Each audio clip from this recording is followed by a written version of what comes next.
The story is about artificial intelligence, or AI, something that we've kept you updated about week after week after week. AI is increasingly making its presence felt in our lives. It brings with it a mix of risks and opportunities.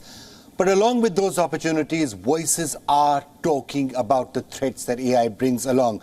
Not just the existential threats like human extinction, but also the risks around jobs and livelihood.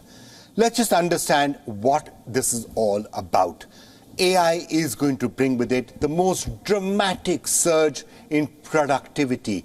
Human prosperity is likely to rise very sharply as a result of AI. People will be doing their jobs in a far more productive manner, or AI will be doing a lot of those tasks for it. But the challenge is going to be that with that surge in productivity, a lot of people are going to find themselves without a job, or they're going to have to reskill themselves. There are entire segments of the economy where people are working right now, humans are working right now, but those jobs can be done by AI. How do you deal with that situation? How do you compensate the people who are going to be unemployed? How do you balance the benefits of AI from the challenges that are being posed to those who are affected by it? Those are questions that all of us are asking. Some people say, oh, let's regulate AI, let's ban AI. Well, Italy might have an answer, and it's a slightly different answer from the regulate artificial intelligence that was its first response. Italy has allocated 30 million euros to help those whose jobs are at risk from artificial intelligence. Yes, you heard that right. These funds are to be allocated in two ways. A third of these funds will go towards helping people in high-risk replacement jobs, and the rest is aimed at training the unemployed, skilling them in other words. It also aims at helping the economically inactive to acquire new skills.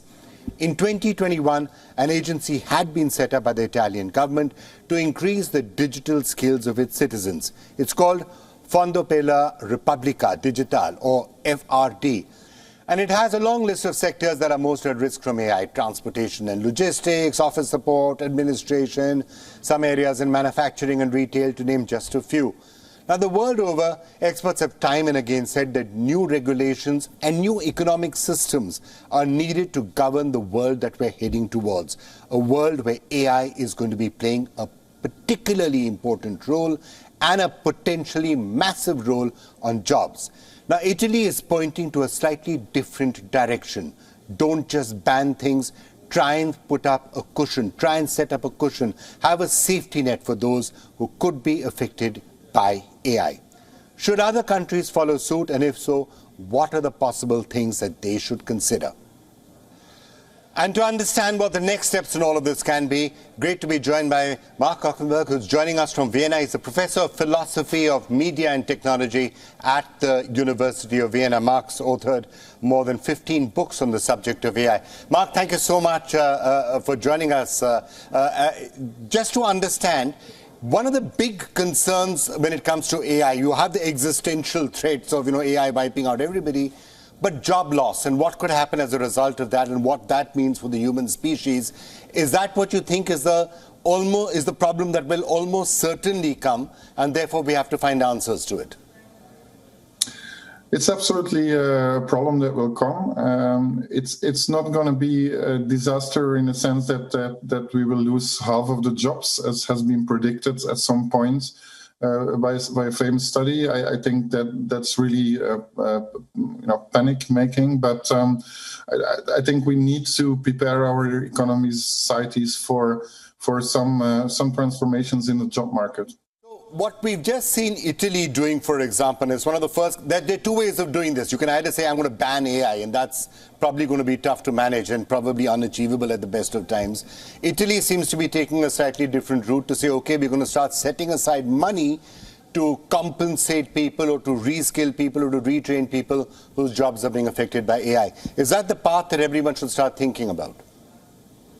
Yeah, I think the second part is much better. I think banning is not a solution. Regulation is better.